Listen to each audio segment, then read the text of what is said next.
Yeah, surprise, surprise. I'm back and I've brought another one of my smart friends to join me. Also handsome, very handsome and smart. It's Bill B in DC, Bill Boyle down in Washington, DC. I wanted to talk to you here at least one more time at the end of the year. We talk at least once a month on the record here and sometimes more, but lots I wanted to ask you about. Thank you very for being available on Christmas Eve is when we're talking. Thank you, sir. It's I guess it's anti-Boxing Day. Actually, I think Boxing Day was the other day when both Andrew Tate and Jake Paul got their asses handed to them. That's hilarious. Say more. That was my Boxing Day. So Say more. Say more about that. so Andrew Tate calls himself Cobra Tate. He's a rapist and a sex trafficker who, especially in Romania of all places, which is really trying too hard. And he set up a fight with some guy who's never really had a fight before, who had pink gloves and the worst technique of anyone I've ever seen in my life in the ring. And I boxed a little bit myself. I was quite bad at it. And these guys made me look amazing. And Andrew Tate got his ass absolutely kicked. What was that about? So Andrew Tate, this guy who's a cultural icon for all the wrong reasons and maybe the wrong words. He why did he get his ass kicked? Why would he have that fight? Is he a fighter? I don't. So I think he did MMA or mixed martial arts or something. He certainly presents himself that way. Yeah. And the guy punching him was a guy who was punching with his palms. Yeah, it was bad. I know a bit about boxing too, and he didn't. But you don't need to know about boxing to know. It looked unathletic, but it looked like a street fight. Yeah, except that Tate got tagged anyway. I mean, he got beaten up by a guy who can't fight, which was just fantastic. I guess if you're not like a 14-year-old Romanian girl, Andrew Tate is not someone you need to be worried about in a physical confrontation. Yeah, if only they knew how. Yeah. I think two 14-year-old Romanian girls would kick his ass. Definitely. Oh God, so bad. It's so that's good. So he got his ass kicked. Yep. But the other one was this other guy, Jake Paul. Jake Paul. Jake Paul, one of the Pauls. What of the Jakes. He's a dirt bag and just a MAGA. He later posed, I think, or maybe before he's in a private jet, he posed with stacks of cash and guns. I was like, what are you? Yeah, no, he's like that guy that what is that? You assume if he dated your sister, you assume he's going to roofie her, right? Like he's got that's very specific. Look about him. Yeah, for sure he's got that. But I mean, like, what is that? What is that like? Taking photographs with money and guns is a thing like a 12 or 13-year-old boy might do. Well, that's who it's aimed for, right? I mean, that's the market these guys are going for. They're going for boys who don't understand what it is to be a man. Oh, I like that. Yeah. And they're providing some sort of bullshit version of that. Guns and money, and he fought a guy who technically is pretty quite competent boxer, and that was a joy to watch because it was just this guy just like he's smiling during this later rounds because he has spent 3 rounds kind of holding Paul up and kind of figuring out every bad palooka habit that he had, and then he spent another 3 rounds just teeing off on him. Why did it take him so long? If he's actually, I don't know. I don't know. Like sometimes if you're boxing someone who's bad, you like a good boxer is not going to rush for a knockout, right? You're gonna make sure that you're not going to fall into something or, slip on a banana peel. I guess. But you know what he said before the fight? He said, "I'm getting in this fight to take his soul." I'm not kidding. That's the other guy said, and that's what he did. He thoroughly reduced him to a shambling fool. Yeah, he still made $200 million or something like that. How much did the other guy get though? Right? They both got hundreds of like $90 and $200 million. Can you imagine? I mean, I would beat the shit out of Jake Paul for like $200. I mean, good for him. I mean, as far as Paul getting paid, whatever. I mean, it's the scam he plays, and it's really, by the way, just to sort of jab our way into a more serious thing.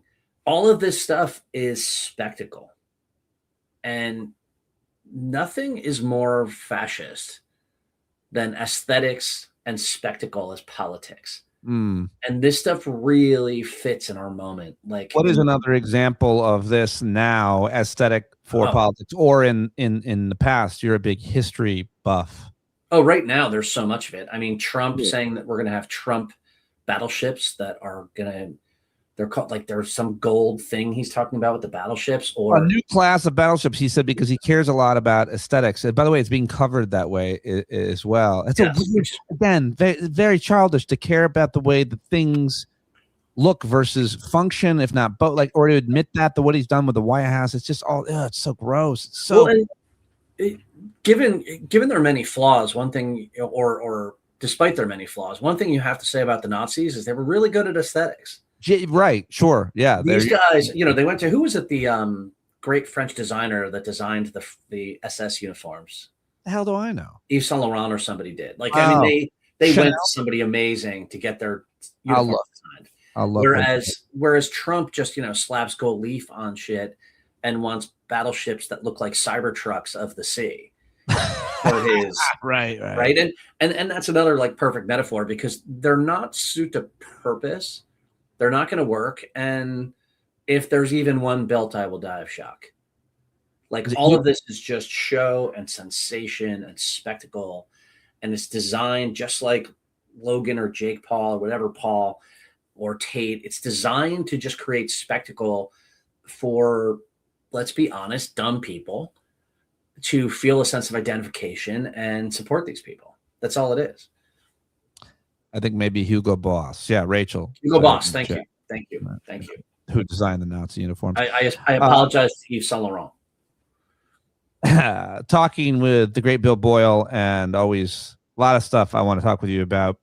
And first, I know that you're paying attention to this Supreme Court decision today that decided apparently that federal government or Trump can't send troops into Chicago. Let me just look it up here. But big decision today. A lot is happening that I want to talk with you about, and it's happening right here at the end of the year, in the final week of the year. Supreme Court rules on legality of Trump National Guard deployment to Chicago. Supreme Court blocks Trump from deploying the National Guard to Chicago. Why is this a thing that you are paying close attention to? Why does it matter today? Well, so it's a very big deal because it sets limitations on the bullshit that ICE is doing to try to be used to punish cities by Trump, who he doesn't like, who are too democratic or defy him in some way. But there's something very specific that Kavanaugh wrote in part of the decision. And this is what Kavanaugh wrote, and this is very much different than what he'd been saying 6 months ago. He said the Fourth Amendment requires that immigration stops must be based on reasonable suspicion of illegal presence. Stops must be brief. Arrests must be based on probable cause, and officers must not employ excessive force. Moreover, the officers must not make interior immigration stops or arrests based on race, or ethnicity. So all of those were being called Kavanaugh stops, where they were just kicking in someone's car window and grabbing them because they looked Latino.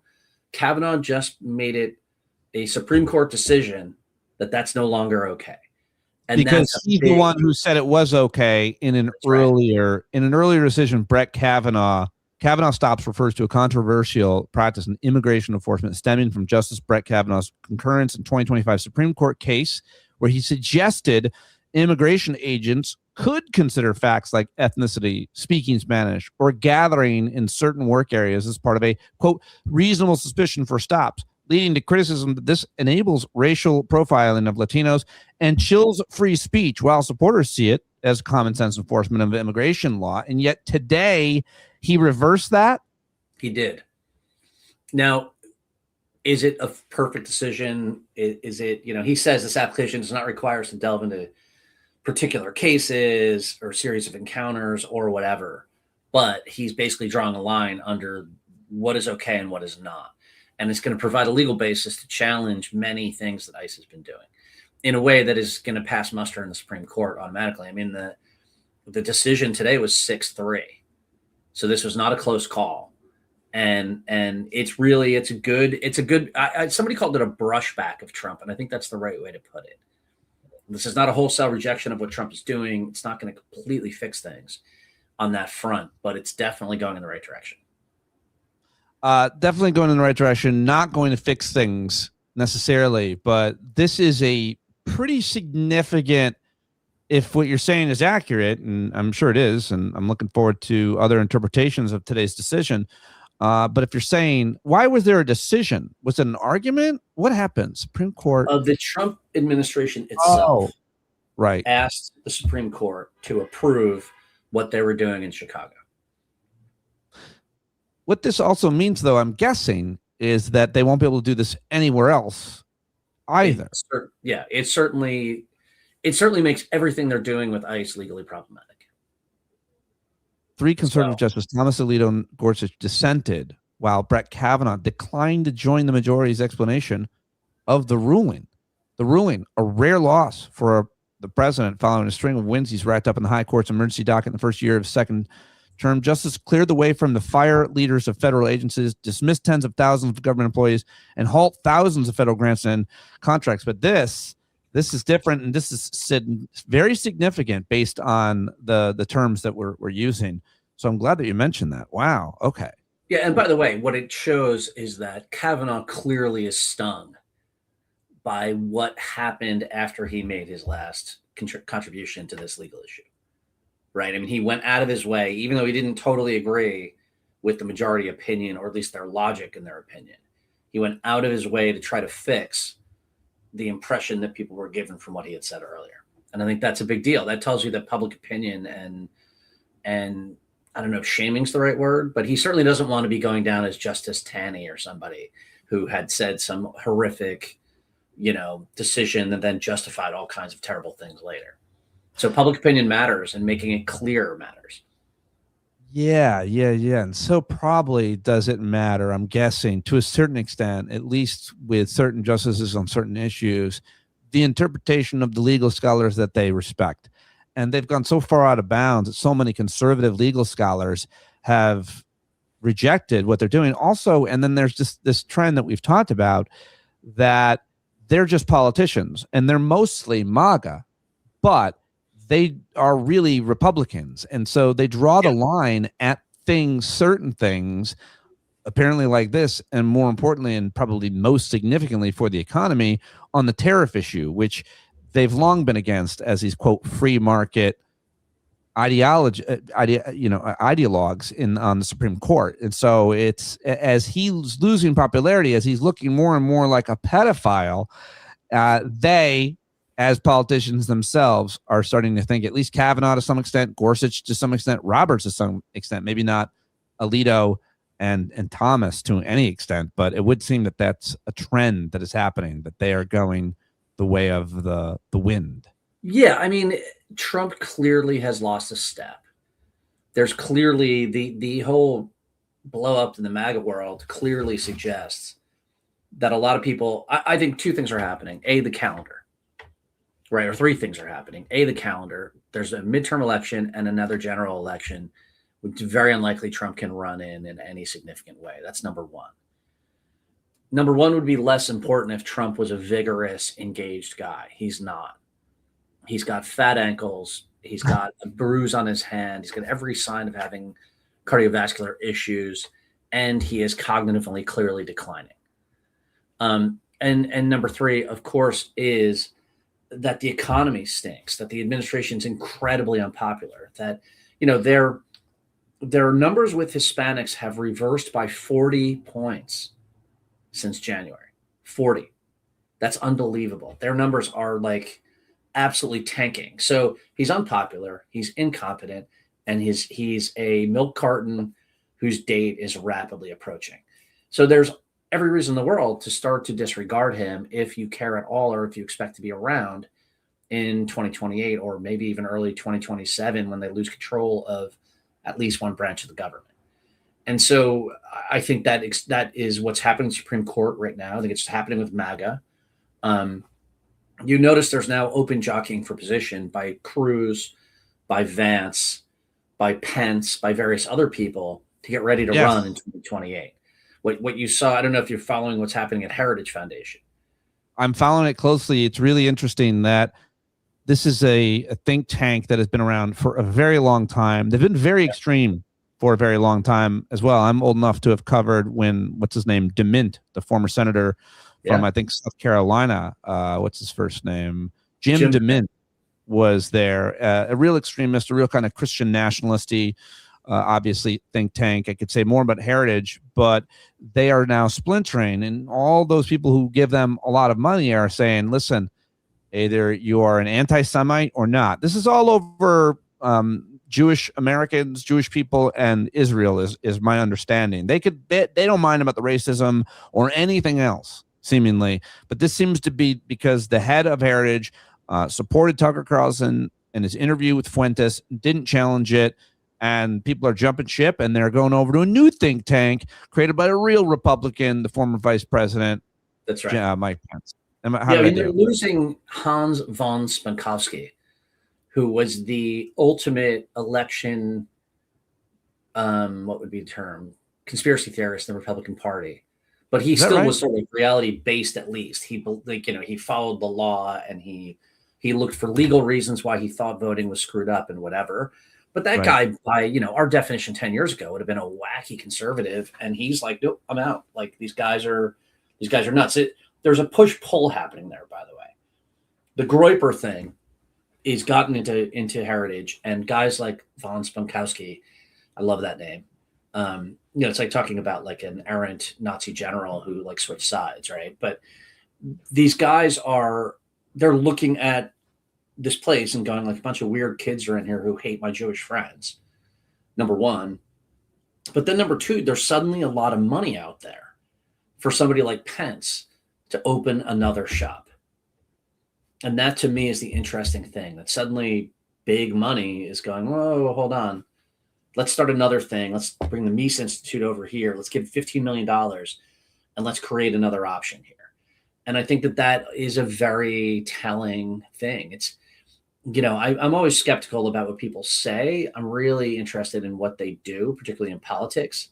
And when somebody comes up with 15 million to get Pence up and running, that tells you that, right? Like, oh, wow. 15 million just from one group. Wow. Yeah. So it tells you that the business class, the pro-Israel folks, when I say pro-Israel, I mean, I'm not talking about like wildly insane pro-Israel people. They're just, some folks are like believe in supporting Israel and they're not nuts about it. Even they are looking at this, whether we agree with them or not, right? There's reasonable people who support Israel in the Republican Party, and those people are like, we're out. Like we're creating other structures, which ironically is like where Heritage comes from itself. Heritage comes from an era where some people created that because it was the future where the party was going, and that's now happening again. I don't think the Groypers are electable. And so what you're seeing is other groups developing that are going to start to be that are looking for an electable coalition to build. Yeah, I mean, we could say more about it. I'm not sure what it means. I do want to ask, I guess, one final question on this is having to do with the fracture of the Republican Party, the MAGA movement. We got more evidence of it at the Turning Point USA conference that took place, where the fuck that was, with fireworks. And like, yep. At one point I looked at an image of all the images of the speakers, and God, it was just so, it was like, what's his name from Rob Schneider from Saturday Night Live to, Ben Shapiro from the Daily Wire to obviously Mike Pence and so many others. But to get a speaking slot there is a big deal. But Tucker Carlson also spoke, and he speaks for Nick Fuentes, it would seem. And you say the Groypers can't get invited, can't win an election. Elected, yeah. Yeah, but why do you think that? Well, there's one running in Florida, and these guys are sort of like, once they crawl out from under their rock and are actually in front of more or less regular people, the weirdness is so evident and so obvious that they put people off big time. I mean, I think it's easier for people who spend their days on Twitter and Blue Sky and various other, related social media, Truth Social, to overestimate like the actual popularity of these people in the real world. Are they influential? Sure. Do they create these micro groups that sometimes have macro influence? Sure. But Donald Trump was actually not that at all. The reason he worked is he's like an Archie Bunker character. Donald Trump came across as like a particular type of American archetype that everyone knows and then sometimes sympathizes with. You know, the hard hat riot in the what was that, the 70s. You know, it's those guys. It's Queens blue collar guys. It's that mindset. That's what Trump represents at his most politically effective, which now is, I would say, has long passed his peak of that. Whereas the Groypers, like, what are they talking about? They're talking about how, you know, men should not, you know, besmirch themselves with the touch of a woman, and how Hitler was awesome, and, you know, like all this weird stuff that is like a very niche. Nick Fuentes said being with women sexually is gay. Yeah, like I mean, this is a weird thing. You know, you can imagine the guys, the big Indiana businessmen around Pence, going like, "What the fuck are you talking about?" Like that's a, you know, so John Gantz has this great this great analysis of sort of this politics in the GOP, and he calls it the jock creep dynamic. That there's like the jock side of it, guys like Pence, and there's the creep side of it, and it's the guys like Fuentes or Heinrich Himmler, right?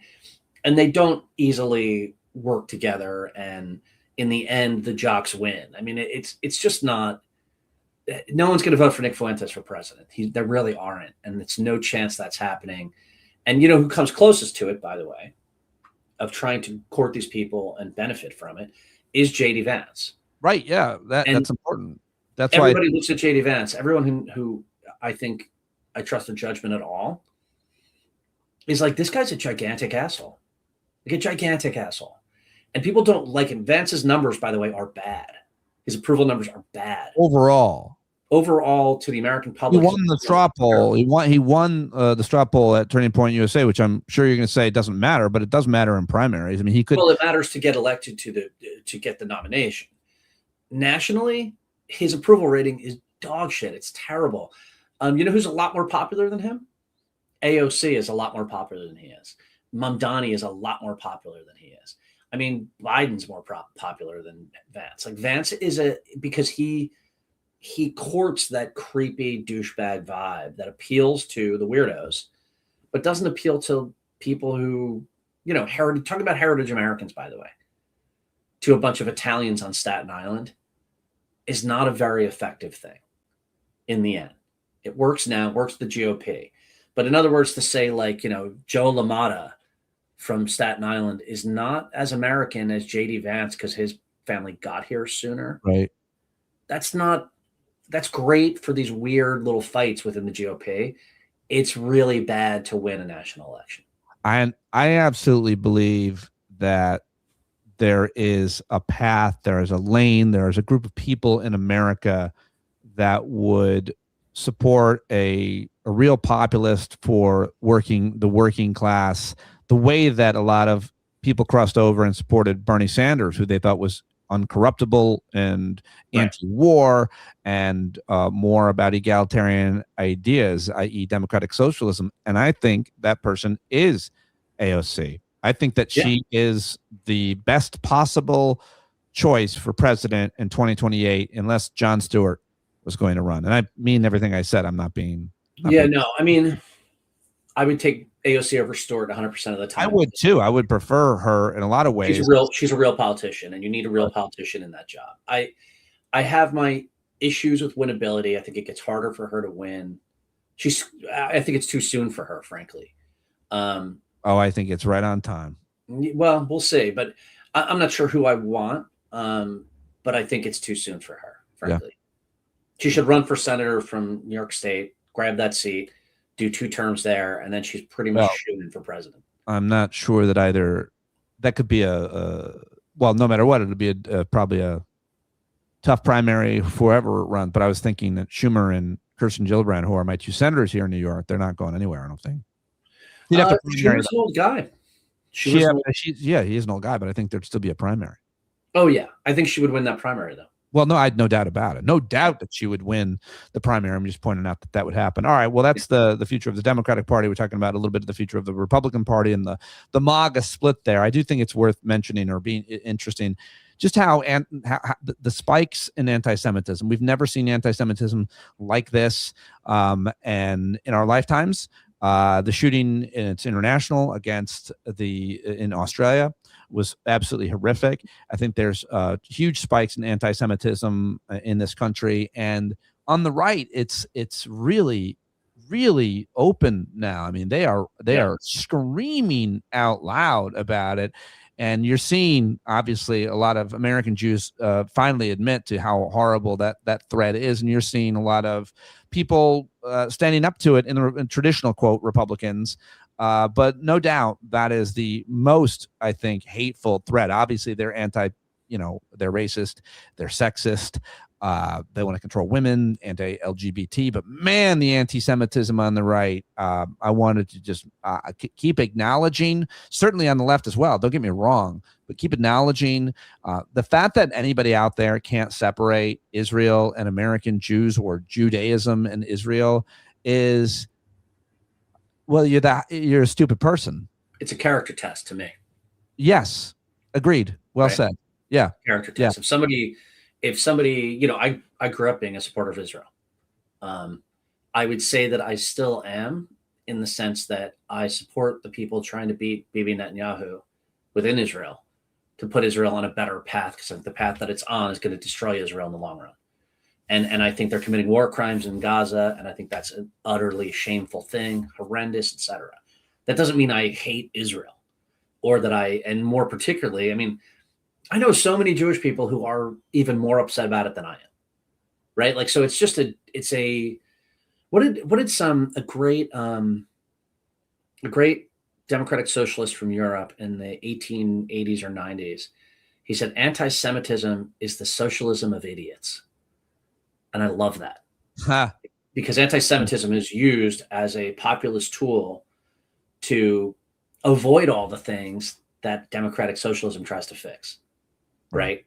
That's why there's National Socialism, because the socialism of National Socialism was, our problems are not capitalism, our problems are not inequality, our problems are not lack of services or anything else. Our problems are Jews make it all bad. And it's really just a way to play 3-card Monte and let all those inequalities continue to exist and cover that over, paper it over with the hatred of one particular group. And that, by the way, is precisely what Fuentes, Trump, Vance are doing, right? All that they're doing is letting everything bad continue, profiting from it, and blaming it on the various others out there that they have picked. That's right. Very well said. What do you make of the latest news out of the Epstein files that we've seen? This letter in your opinion, is a letter from Jeffrey Epstein to Larry Nassar authentic? And is it evidence that Jeffrey Epstein had plans to take his life? It's both yes and no. And here's why.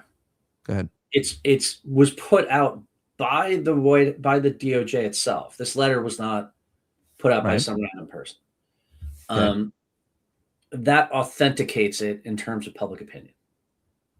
Right now, I don't think it's a letter that he wrote. That seems bizarre to me and crazy. You don't think that's a letter that Jeffrey Epstein wrote? It doesn't look like his handwriting.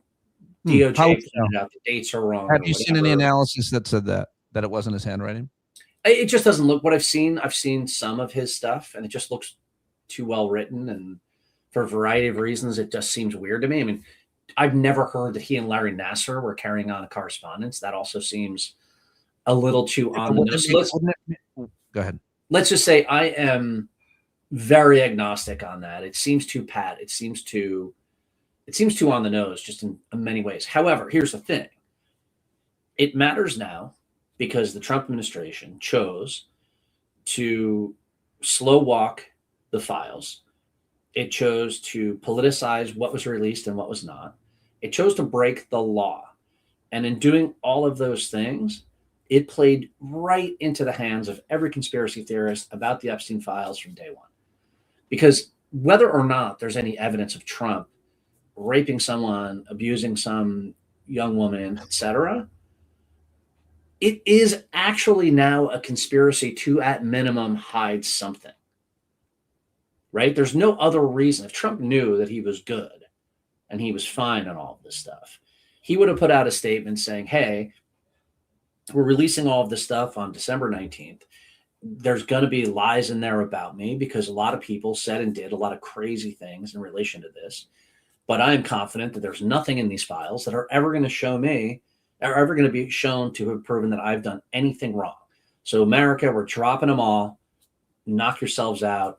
And if something comes up that you think it looks weird or bad or whatever, we will address it and we will show you why it's not true. Done. Drop all the files. It's over at that point. You can do that. Like Bill Clinton put out a statement this week saying, hey, release it all. I don't care because the American public deserves to know. And I'm not worried about whatever's in there. Right. That's what you do when you know you're good.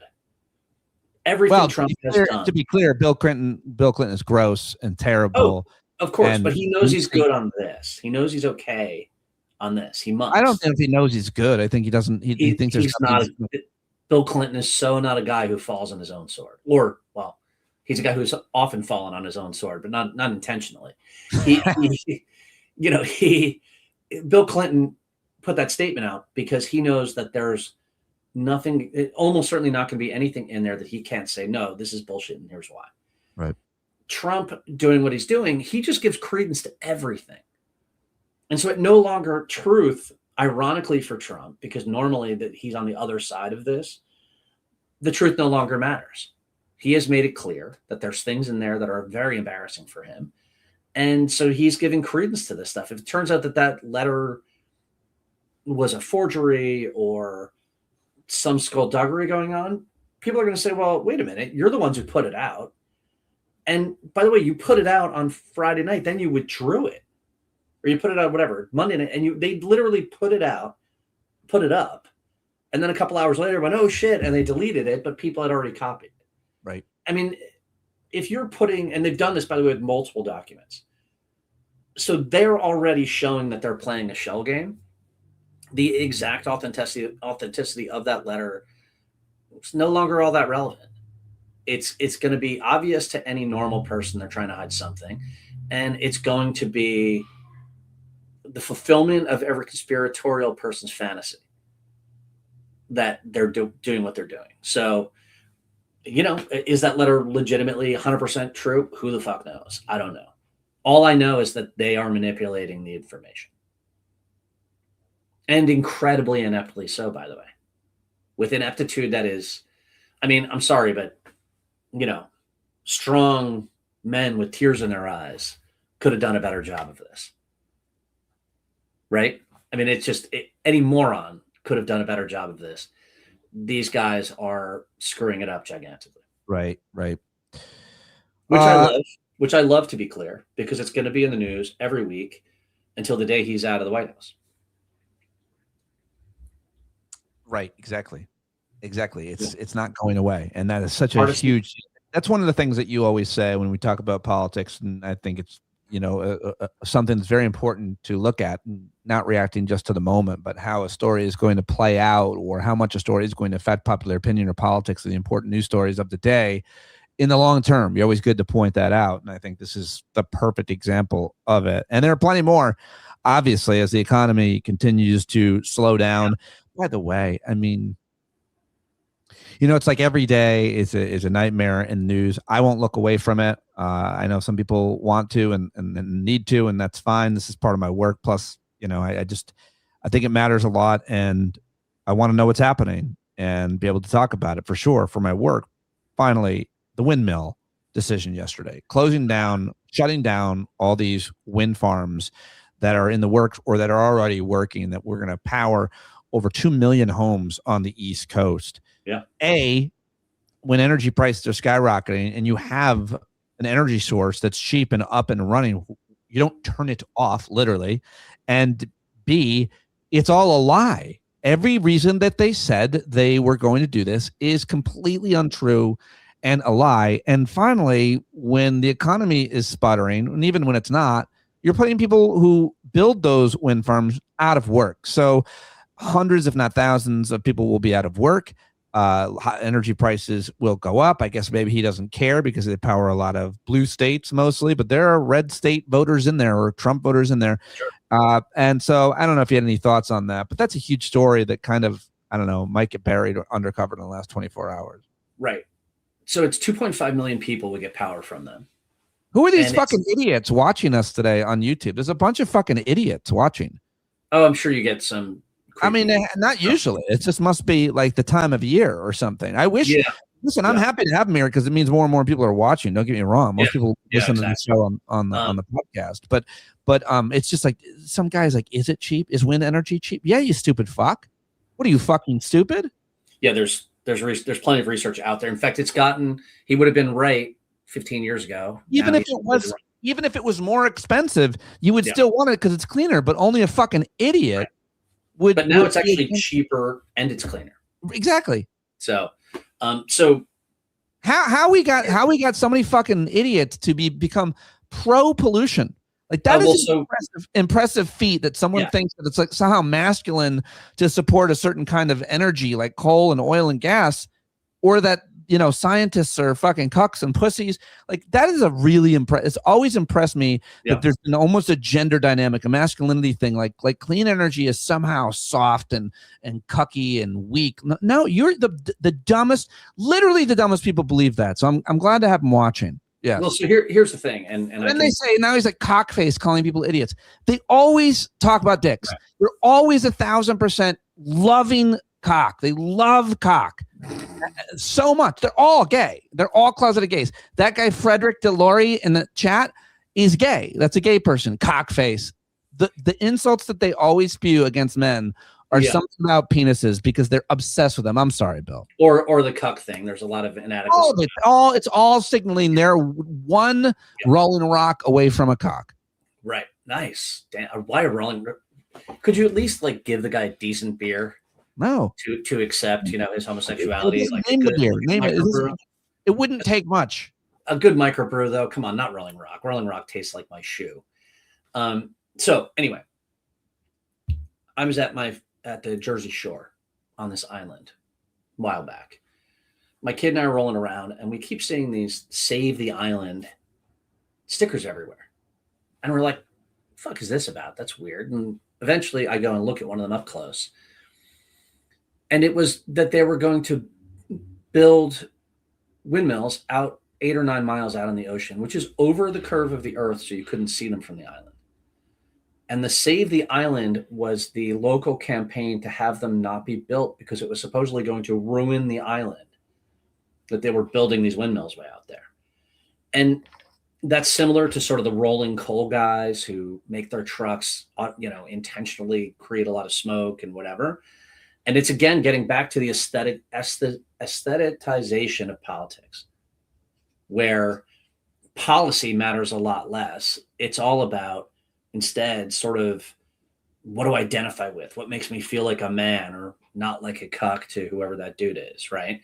And that is again, no whales are dying, you fucking idiot. There's no connection to windmills and whales. Yeah, and here's another, and I can't read any of this. Why the people who study whales are saying that's not true? You fucking idiot! You people are the dumbest, stone cold stupid people. Like the idea that you believe this shit and that you buy the easiest stupid lies. I mean, they just eat them. They eat them all up. Sorry.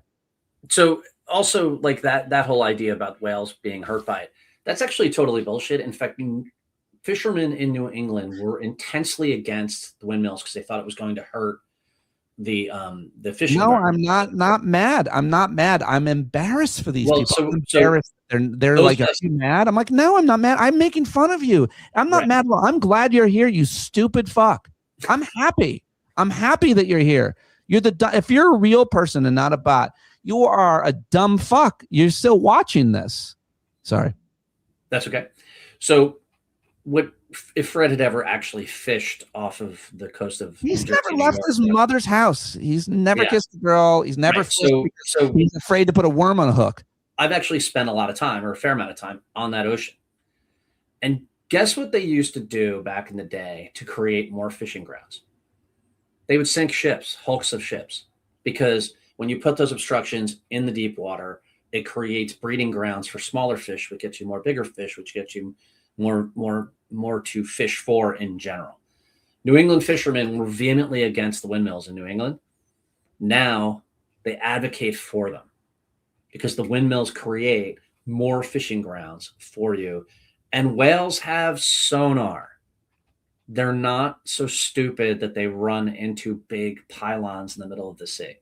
For the same reason, by the way, that no one ever freaked out about an oil rig, I because whales appreciate don't that. run into oil rigs. I appreciate that logical explanation, but I also think that the problem with these dumb fucks is that they think they know more than people who are experts in what they do. And if you thought that whales were You're somehow, nice to me. That's not, that dude doesn't think he knows more than experts. That dude is pissed off that he feels insecure around experts. right? That's why he's on the chat on a YouTube having a baby about all kinds of stuff and using potty mouth to apparently. Nothing makes me an expert. Yeah. Somebody asks. I'm not an expert. My entire show has always been that I every day for 3 hours a day for 5 days a week at Sirius XM, and now every day. Actually, That's what I do. You can Google a New York Times article about fishermen and fishermen and windmills in New England, and it's a whole long article about actual fishermen talking why the windmills are good. Yeah. So, yeah. Rachel's like, all of a sudden they care about whales. The same. Exactly right. The same people usually don't care about other humans, much less other living things. What's interesting about it to me is that is like the perfect Trumpian sort of issue, because it's so stupid, but it also gets at like the sort of weird way in which people get really reactionary about change. They're terrified of change, and any change, even if it's a windmill literally over the horizon, they're never going to see. It is this sense that the world is moving on, or that your mom is getting older, and when she kicks the bucket, you're no longer going to be able to live in her basement and go on YouTube from there, right? Like the world is changing, and if you don't feel like you're in control of your life, then these things terrify you. And I think that is kind of what you're saying in most chat rooms on YouTube, sadly, these days. Yeah, it's just it's one of the things another thing they hate is like electric cars. Like again, sure, because I mean, and I hate them. They must be torn up because of Elon Musk, who they probably also worship. But I mean, Pete, I'm a guy who goes to F1 races and is involved in the automotive world and involved in through my partners with some very high end automobile racing and all of that stuff. I don't know a single guy who is really into cars, really into race cars, who gets upset about electric cars in the least. It's the guy driving like a Honda Celica, or worse, the lowest end F-150 he can buy. That's the guy who gets really mad about electric cars. And it's just it's an insecurity thing. It's a political identity thing. It's and by the way, that's just a sad, sad, sad thing. If you're hanging your hat on being anti-windmills and anti-EV, Jesus, get a girlfriend, man. Or a friend, or like a hobby. I'm saying this out of concern, by the way. Or exercise. Like no one that has these opinions exercises. No, I'm convinced that these stupid MAGA fucks that are here commenting or whatever, there's a huge overlap with them doing zero cardio ever, much less any weight training. I mean, don't even get me started on diet and nutrition, but they're like the least physically healthy specimens too, because they don't know how to work hard. Constantly crying about lazy people, but they're just like bags of mushy meat. And it's I would be embarrassed. No, it's funny because whoever is listening to this or watching this is like going F you, not realizing that you were an actual trainer. I mean, but it's not about that I was an actual trainer. It's not that I was a high school athlete or even a college athlete. It's that my dad role modeled exercise growing up. Yeah. So I exercise, and I think it's a virtuous, healthy thing to do. Like I think people should exercise and try to be healthy, and they don't. These people this guy that keeps commenting. I mean, a bunch of these guys that keep commenting. Oh, you're just using talking points. What? What does that even mean? You know what my father modeled? Interestingly, he modeled shaming dumb people. Well, good. That's a good thing. My dad did that too. I'm not sure that was healthy. I'm not sure that was healthy. I'm trying to avoid that. All right. This guy writes, the problem is that you guys think that we think like you, that everything is crazy. Life has changed in dramatic situation. That's how we got in this situation. Well, I don't know what you're saying, buddy. Why don't you join us? Why don't you guys call in? Why don't you join? None of them would. None of them. I'll give them the link. I would happily have a respectful conversation with somebody. Yeah, if they could listen. I'd be happy to listen and entertain it, but they're all cowards. They just commented. I give anybody the link that wants to join. Just let me know. This is why conservatives and liberals never get along. We're so dramatically different in our thinking. Yeah, you don't do it. You don't think. You don't have a So I would actually disagree, Pete. Not even liberals and conservatives anymore. I remember liberals and conservatives. I remember thoughtful conservatives. I talked to them. I debated them. I got beat by them. People like Newt Gingrich and so many others. People who I thought were insidious human beings that were very, very good and smart arguing. That's not this generation. Conservatism is dead, bro. I have to say, a pedophile. I'm actually friends with a bunch of conservatives. Who are very smart, very thoughtful. And guess what the thoughtful, smart conservatives are? They are all intensely anti-Trump. They think being against a windmill that makes electricity cheaper and creates jobs is insane. They actually believe in policy. They don't believe in these sort of like shibboleths, like I'm against this or I'm for that or whatever. They actually I have very conservative friends. I mean, really conservative friends who are in favor of Obamacare because they've looked at the economics and the numbers and say, a little too socialist for me, sure, but it makes sense as policy. It saves the country money. It gets better outcomes. So, folks who are in the Trump world, they're not conservatives at all. They're reactionaries.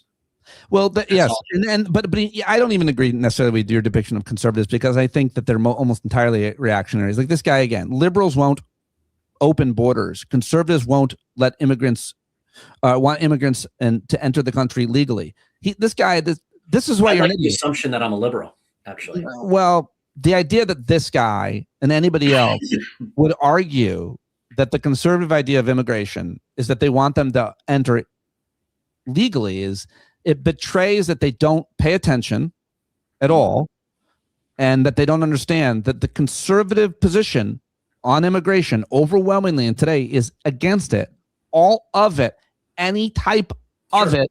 And I have, and the reason I know this for the guy listening is because I covered it. Yeah. Objectively covered the negotiations. Yeah. Republicans, when they voted for immigration reform under Obama and then again under Biden, that's right. All the Republicans killed it. They would not allow it to come up for a vote under Obama. Boehner wouldn't allow it for a vote, and Trump killed it under Biden. So the truth is, buddy, I'm sorry, and everybody else, this is always such an important point. Conservatives don't want anything to change about immigration. They don't want any immigration, period. And it's because racist. Boehner himself would have voted for that bill, but he has explicitly said in detail Boehner that his own caucus would have abandoned him and fired him from the speakership if he had allowed that vote to go through. Yeah. And are Democrats perfect on this issue? Of course not. But the reality is there have been two great chances to reform immigration in the last 20 years, and both times they were killed by conservatives. And by the way, Democratic liberals bent over backwards and lost a huge amount of their base support as a result of working with Republicans, and they still didn't get anything done. The last bill was basically a Republican bill, and conservatives still killed it. And they killed it. Why? Because Donald Trump wanted the issue to run on in 2024.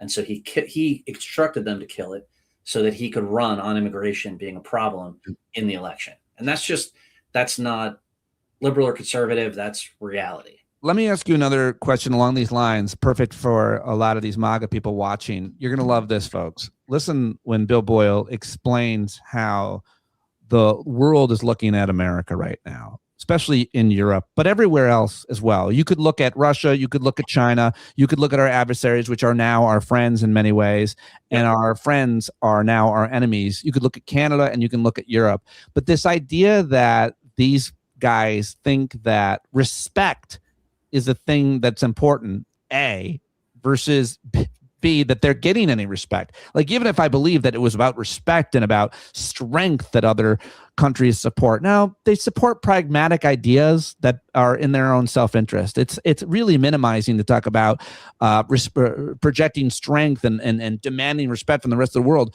But this guy and all of you are being laughed at. The entire world is laughing at America and Trump and all of you idiots who support this guy. Yeah. So before Trump came along, the United States had the world's reserve currency, which we still do, which at least for now we still have, which allowed us to run up debts, which aren't really debts because we're the reserve currency. And so we can print money whenever we want to. So we could use that to fund our economy and grow it and do all kinds of things. And someone else literally foots the bill.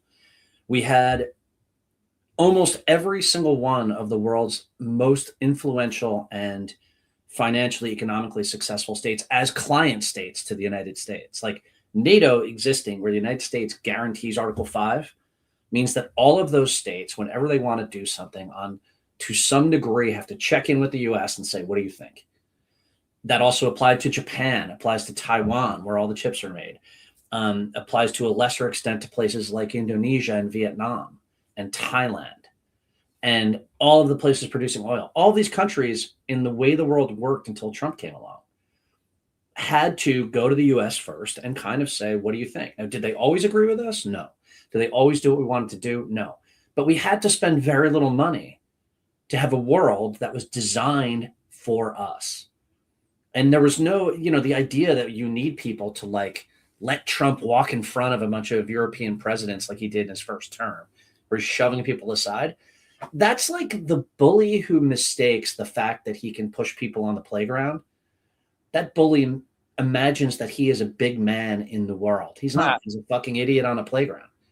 And what happens when you become a bully, particularly like, I think people don't understand that like European countries are baffled. The Chinese are baffled by this because they're looking at us and going, my God, you held the world in your hands and you're blowing up the system that supports you. And it's just a bizarre, and it's true of Trump in many, many ways, like what he's doing with the US military, what he's doing with immigration, what he's doing with all these things. It's this like mix of reactionary ideas where we're literally telling, by the way, we just said it in the national security roundup they just put out. Yeah. We're telling the European countries that we're going to undermine their governments because they're allowing themselves to be de-Europeanized. Like, do we give a shit? Why do we give a shit if Hungary is less Hungarian by some definition made up by Vance? What do we care? These are sovereign countries that get to run their internal affairs. That is a ridiculous thing for us to worry about when and if they will. I mean, we fought in Afghanistan. They all showed up. For the vast majority showed up, and all of them supported us. We don't care about that. We fought in Iraq. The vast majority showed up. The French didn't go, but they quietly supported us all over the place. In the war on terror, by the way, the French were knocking bodies for us left and right for decades, like killing people left and right at the U.S. behest. It's just insane to me that like we had this world designed for us that supported our interests, where we made tons of money, where we had better trade agreements because of it. And again, not perfect because nothing is. You've been married for 20 years. Things are never going to be perfect, but you're married and you have a great life. That's the US. We have, somebody called it like the second generation problem, and that too many people, I'm old, so I remember how this worked. There's not enough people left who remembered all the blood and sweat and tears that existed in a world where we did not have this kind of control. When we were contesting the world with Russia, the amount of money we spent on our military was unbelievable. The amount of, but we understood that we needed NATO, right? We understood we needed allies because Russia and the Soviet Union really was strong enough to really give us a go at surviving. And when we lost that in 1992, in the last 30 years, Americans have forgotten that. They have forgotten what the world really looks like when it's dangerous. And what Trump is doing is recreating an incredibly dangerous world for us. And you know what? We're going to pay for it. As Mattis once said, when we just fired 30 diplomats, 30 ambassadors around the world, which means decades and decades, hundreds of years of experience in the countries they were running. Why? Because they were not ideologically pure enough for the Trump people. And that's a tragedy in the making. Mattis had a great line, which other people have said many times, which is that the less you spend on diplomacy, the more you better spend on bullets. Well, and it's just and by the way, Susan Wiles, Trump's chief of staff, about USAID, she described what was done to USAID as appalling, because as she put it, and I'll paraphrase, everybody knows how incredibly useful USAID was for pushing American foreign policy around the world. Absolutely insane. And by the way, like, people go, oh, well, Doge was trying to save money. Guess what Doge did not do? It cost us more money.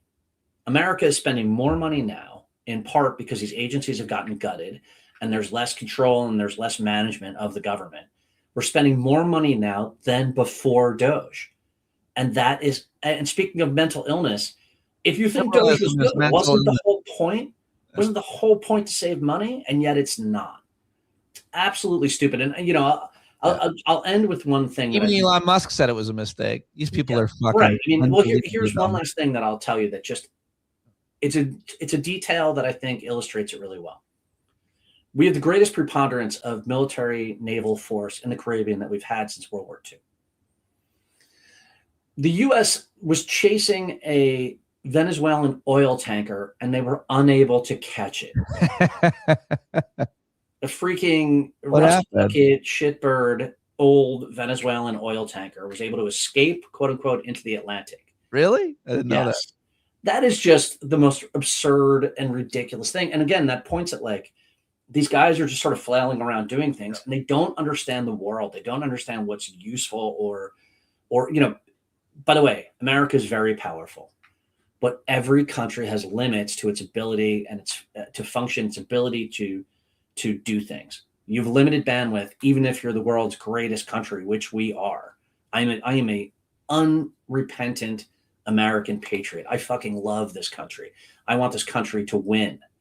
And what I'm looking at right now is a bunch of clowns at the wheel who are just dissipating our goodwill, dissipating our power, dissipating all the things that made us great. And, you know, if you don't understand that, I frankly feel sorry for you. It's a sad day for you. It's Trump derangement syndrome is when you love Trump, just so you're clear. Just so I mean, if you love Trump, you clearly don't have a great understanding of reality. He's not only that, he's your daddy. You would let him have sex with someone that you loved. Oh my God. But that's what they would. Yeah. All these guys watching right now would let Trump fuck their wives or even their children, because he fucks children and they don't care. And TDS, Trump derangement syndrome, means it's what you have. If you like Donald Trump, if you cannot see how unbelievably stupid and embarrassing and awful he is, and how the rest of the world sees us as a result, you have Trump derangement syndrome. Yeah. And it's sad. You're sad. Well, the interesting thing, Pete, is that, you know, you're not thinkers. You don't question anything. You don't question your bias. You fall for the dumbest shit. There's nothing you won't fall for. Yeah. The moon is made of cheese. If Trump said it, these people that are watching would be like, listen. And then the other thing is, they love watching people they disagree with be upset. They love upsetting people, which is also a terrible quality. I don't know how to tell you that. But enjoying people's suffering because you don't like them or because you disagree with them, what does that make you? Well, so here's the thing, though, right? Who want to live? Someone said this to me once. The easiest way to con people is to make them feel like they're part of the con game, right? Like, if you let people think that they're part of the scam, that's the easiest way to rip them off. Yeah, well, and that's kind of what we're seeing. A lot of them. Yeah, there sure is. There's nothing these idiots and losers won't they to be honest, they have my pity, because it's not going to turn out. Oh yeah, of course. Yeah, it is. They have mine as well. I want to ask you about one more thing, which is the 60 Minutes story. Barry Weiss, who's now the editor-in-chief of 60 Minutes. You've been critical of her since she came on the scene. You've been a great and accurate and staunch critic. What do you make of CBS spiking the story because the Trump administration would not like it? And it's an important story. It's an important issue. To see it all aggregated that way, the way 60 Minutes does their reporting, is in context. And so what do you make of this for journalism? What do you make of it for CBS? What do you think? Right. So apparently, not apparently, there's been reporting on this, which Barry I almost said Barry White, my God, which Barry White, she's confirmed, which is that she had seen all of it multiple times before Friday night, and she had agreed to it. She had made some comments as the editor. The 60 Minutes people came back and they changed some things, and she said, "Okay, it's good." Then late that night, something came up. Clearly somebody called her, or she called somebody, and they suddenly objected to it. And then at the last minute, she said, whoa, whoa, whoa, whoa, whoa.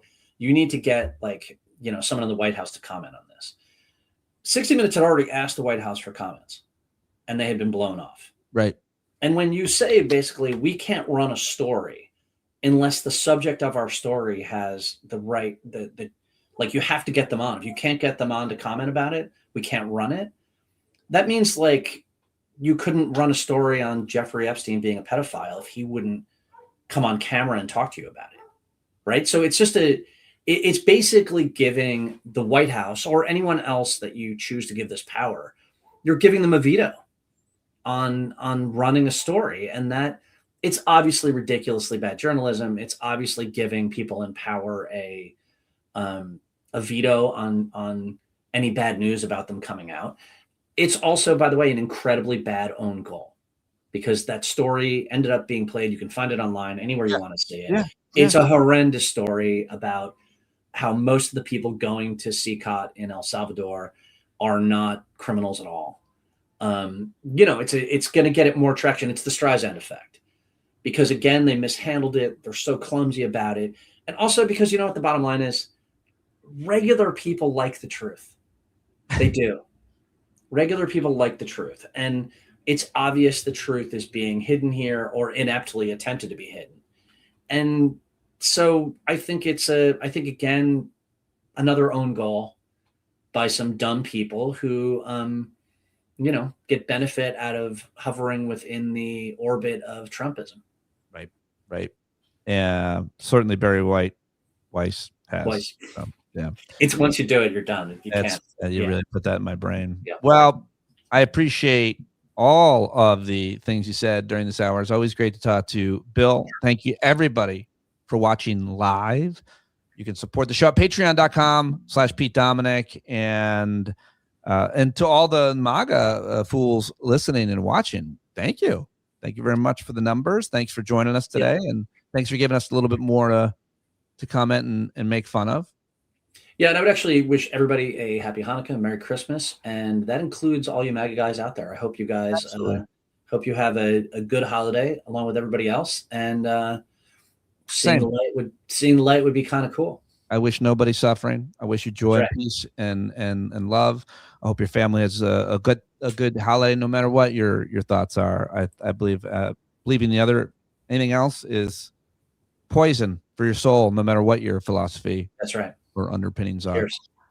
Bill Boyle, always great. Thank you very much. Appreciate you, and everybody watching. Thank you very much as well. Talk to you later. Bye-bye.